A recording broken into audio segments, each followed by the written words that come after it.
August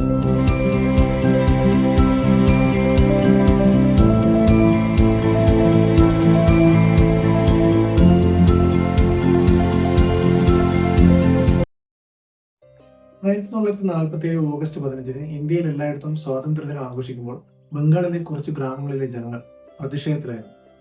Cyril റാഡ്ക്ലിഫിന് പറ്റിയ ഒരു തെറ്റ് കാരണം അവർ കിഴക്കൻ പാകിസ്ഥാനിൽ ഉൾപ്പെട്ടതായിരുന്നു കാരണം. ശ്യാമപ്രസാദ് മുഖർജിയെ പോലുള്ള നേതാക്കളിലൂടെ ജനങ്ങൾ ഈ വിവരം മൗണ്ട് ബാറ്റൺ പ്രഭുവിനെ ധരിപ്പിച്ചു. അദ്ദേഹം ഉടൻ തന്നെ തെറ്റ് തിരുത്താൻ ഉത്തരവിട്ടു.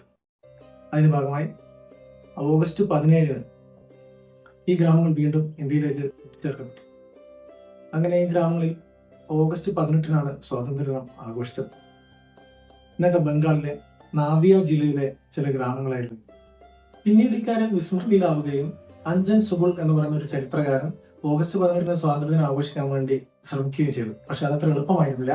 കാരണം ദേശീയ പതാക ഉയർത്താൻ ഓഗസ്റ്റ് 15 ജനുവരി 26 പോലുള്ള ചുരുക്കം ചില അവസരങ്ങളിൽ സർക്കാർ അനുമതി കൊടുത്തിരുന്നു.